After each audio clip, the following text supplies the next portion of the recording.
ایک سسٹم بنایا ہوا ہے اللہ تعالیٰ کی مرضی کہ جب چاہے اَيَحْسَبُ الْإِنسَانُ أَلَّن نَجْمَعَ عِظَامًا، منکرین حدیث جن کو عذاب قبر کے اوپر اشکالات ہیں اور جو ان ملحدوں جیسی گفتگو کرتے ہیں، روح سے جسم نے الگ ہو جانا ہے، جسم نے مٹی میں مل جانا ہے، جسم کے اوپر کیسے عذاب آ سکتا ہے، روح علیین میں ہوتی ہے، جسم قبر کے نیچے ہوتا ہے، جسم تو پورا کا پورا چورا چورا ہو چکا ہوتا ہے، وغیرہ وغیرہ. یہ سارے اشکالات، یہ سارے ابہامات صرف انکار حدیث کی پیدائش ہیں، قرآن و سنت سے ثابت نہیں ہے. یحسب الانسان ولن نجمع عظاما، کیا انسان نے یہ گمان کر لیا کہ ہم اس کی بسیدہ ہڈیوں کو جوڑ نہیں سکتے، یا اکٹھا نہیں کر سکتے، یا ان کے اوپر عذاب نہیں دے سکتے، یا ان کے ساتھ ہم کوئی معاملہ نہیں کر سکتے؟ بلا قادرین علی ان نسوی بنانا، بلا قادرین علی ان نسوی بنانا. اے لوگو، تم یہ سمجھتے ہو تمہاری ہڈیوں کو سیدھا نہیں کیا جائے گا اور تمہیں دوبارہ جوڑ کے کل قیامت کے دن رب کے سامنے کھڑا نہیں کیا جائے گا؟ بلا قادرین علی ان نسوی بنانا. تمہارا رب وہ ہے جو تمہارے انگلیوں کے فنگر پرنٹس ہیں، ان انگلیوں کے اوپر جو لکیریں ہیں، کل قیامت کے دن اٹھو گے انہی فنگر پرنٹس اور لکیروں کے ساتھ اٹھو گے. ان لکیروں کو بھی سیدھا کر دے گا، پور پور کو سیدھا کر دے گا. تم نے رب کے بارے میں کیا گمان کیا؟ کیا عذاب قبر کا انکار کر دینے سے بندہ قیامت کے عذاب سے بچ جاتا ہے؟ عجیب و غریب فلسفہ. برزخ کو نہیں ماننا، عذاب قبر کو نہیں ماننا، اور بنیاد کیا رکھتے ہیں؟ حدیث رکھتے ہیں کہ حدیث کی وجہ سے حدیث میں ہی آتا ہے. جھوٹ بولتے ہیں، لوگوں کو مغالطہ ڈالتے ہیں. النار یعرضون علیہا غدوا وعشیا، اللہ کہہ رہا ہے، قرآن پاک میں کہہ رہا ہے سارے منکرین حدیث جمع ہو جائیں، قرآن پاک کی اس آیت کا ترجمہ کسی سے بھی کروا لیں. فرعون اور آل فرعون کو النار یعرضون علیہا غدوا وعشیا، فرعون اور آل فرعون کو عذاب ہو رہا ہے اور ان کو آگ پیش کی جاتی ہے صبح اور. یہ حدیث ہے، یہ قرآن کی آیت ہے.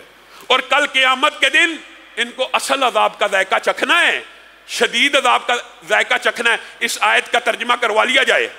اگر اس سے مراد قیامت کا عذاب ہوتا تو اللہ تعالیٰ پھر یہ کیوں کہہ رہا ہے کہ پھر قیامت کے دن ان کو اور عذاب کا مزہ چکھنا پڑے گا؟ گویا عذاب پہلے شروع ہو جاتا ہے. اگر قرآن کی صرف اس ایک آیت کو مان لیا جائے تو سارے اشکالات ختم.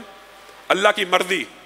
اور یہ جو سوالات لوگ کرتے ہیں، یہ جی عذاب پہلے سے کیسے شروع ہو سکتا ہے؟ ابھی تو حساب کتاب ہوا نہیں تھا، حساب کتاب سے پہلے عذاب کیسے عقل کے اوپر پڑتا ہے؟ اس دنیا کے اندر بھی اللہ کی مرضی ہے، جس کو عذاب کا شکار کر دے. صاحب تب ہوا ہے. اگر دنیا کے اندر مصیبت مشکل آ سکتی ہے اور مومن کے لیے خوشخبری ہے کہ ایک مشکل اور مصیبت سے اس کے گناہ معاف ہوتے ہیں، پاک ہوتا ہے بندہ مومن، ایک کانٹا چبھنے سے بھی اس کے گناہ معاف ہو رہے ہوتے ہیں، تو اللہ تعالیٰ ہو سکتا ہے کہ بعد میں برزخ میں آنے والے عذابوں کی وجہ سے بھی کئی مومن لوگوں کو معاف کر دے، آہستہ آہستہ اگلی سٹیج میں جانے سے پہلے. اور حساب کتاب سے پہلے عذاب کیوں نہیں ہو سکتا؟ وَلَوْ تَرَىٰ إِذِ الظَّالِمُونَ فِي غَمَرَاتِ الْمَوْتِ وَالْمَلَائِكَةُ بَاسِطُو أَيْدِيهِمْ أَخْرِجُوا أَنفُسَكُمْ الْيَوْمَ تُجْزَوْنَ عَذَابَ الْهُونِ. اللہ کہہ رہا ہے غامدی صاحب، منکرین حدیث دنیا کے جمع ہو جائیں. عذاب کیوں نہیں ہو سکتا پہلے جی حشر سے؟ وَلَوْ تَرَىٰ إِذِ الظَّالِمُونَ فِي غَمَرَاتِ الْمَوْتِ، اللہ کہہ رہا ہے. اور جب تم ظالموں کو دیکھو گے کہاں پہ؟ موت کے لمحات میں. یہ کہتے ہیں جی وہ حشر کے بعد ہی عذاب ہونا ہے. اللہ تو قرآن پاک، یہ انکار حدیث انکار قرآن ہے، انکار قرآن ہے. جس حدیث کا انکار کیا ہے اس سے ملتی جلتی آیت اللہ نے قرآن میں نازل کر دی. کر لیں انکار، اس آیت سے کہاں بھاگیں گے؟ اللہ کہہ رہا ہے اگر تم دیکھو ظالموں کی جس وقت روحوں کو قبض کیا جا رہا ہوتا ہے اور فرشتے ہاتھ پھیلائے کھڑے ہوتے ہیں اور کیا کہہ رہے ہوتے ہیں؟ اخرجو انفسکم، نکلو آج اس جسم سے. روح کو کہہ رہے ہوتے ہیں الیوم تجزون عذاب الہون، آج ہی کے دن تمہارے اوپر عذاب کی ابتدا کر دی جائے گی. اور دیگر دو آیات میں یضربون وجوہہم وادبارہم، ان کے منہ کے اوپر تھپڑ مار رہے ہوتے ہیں. بتائیے غامدی صاحب، حساب کتاب سے پہلے تھپڑ کیسے؟ حساب کتاب سے پہلے ان کی پشتوں کے اوپر جو گرز مارے جا رہے ہیں قیامت کے دن سے پہلے. قرآن کہہ رہا ہے، مولوی کہہ رہا ہے آپ نے انکار حدیث کر کر کے یہ حدیثوں میں آتا تھا، حدیثوں میں عذاب قبر کا انکار کر کے آپ کو پتہ نہیں کیا فائدہ ملنا ہے۔ عذاب قبر کا انکار کر کے کیا بندہ جہنم کے عذابوں کا منکر بن سکتا ہے؟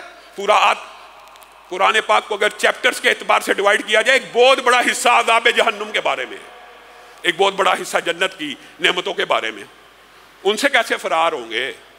لوگوں کے لیے آسانیاں پیدا کر دیں۔ کئی مرتبہ بات تو طلح ہے لیکن دل میں خیال آتا ہے، جس طرح غامدی صاحب نے روزوں کے حوالے سے فتوے دیے ہیں کہ پیپرز آ گئے ہیں، روزے بعد میں رکھ لیں، جی گرمی کی شدت ہے روزے سردیوں میں رکھ لیں، اللہ نے اسی لیے تو موسم بنائے ہیں۔ میرے دل میں کئی مرتبہ خیال آتا ہے کئی غامدی صاحب کسی دن یہ فتویٰ نہ دے دیں کہ دنیا ایک سفر کی طرح ہے اور انسان اس میں مسافر ہے اور مسافر پہ روزہ ہی کوئی نہیں۔ اس طرح کے فتووں سے ایک دفعہ آپ حیران رہ جائیں گے، ایک ٹی وی پروگرام میں بیٹھا ہوا تھا، اینکر نے مجھ سے سوال کیا، غامدی صاحب نے فتویٰ دیا، آپ کو کرونا کے ایام یاد ہوں گے، پہلے انہوں نے یہ بھی کہا تھا کہ کوئی جلا بھی دے تو کوئی مسئلہ نہیں لیکن جلانا نہیں چاہیے وغیرہ، بعد میں انہوں نے یو ٹرن لیا۔ پھر انہی دنوں میں انہوں نے ایک فتویٰ یہ جاری کیا تھا، آن لائن نماز ہو جائے گی، امام مسجد میں امامت کروا رہا ہو، آن لائن پیچھے مقتدی نماز پڑھ سکتے ہیں۔ میں نے اینکر سے صرف ایک بات کی تھی، میں کہا بالفرض یہ فتویٰ مان لیا جائے، لائٹ چلی گئی، انٹرنیٹ کنیکشن چلا گیا، کوئی عقل کو بندہ ہاتھ لگائے، کوئی انسان کو سوچنا چاہیے میں شریعت کا کس قسم کا مذاق اڑا رہا ہوں۔ یہ باتیں مذاق اڑانے والی ہیں؟ ان باتوں کے اوپر انکار حدیث کرنے والوں کو سوچنا چاہیے، اپنے دلوں کو کھولنا چاہیے، ظرف کو وسیع کرنا چاہیے۔ اللہ تعالیٰ کہہ رہا ہے وَلَوْ تَرَىٰ إِذِ الظَّالِمُونَ فِي غَمَرَاتِ الْمَوْتِ، موت کی گھڑیوں میں، موت کے بعد نہیں، حشر کے بعد نہیں، موت کی گھڑیوں میں فرشتوں نے تھپڑ بھی مارنے ہیں اور فرشتوں نے اسی دن عذابوں کی نوید بھی سنانی ہے، نوید بھی سنانی ہے۔ یہ خواہ مخواہ کا ایک فلسفہ گڑا ہوا ہے۔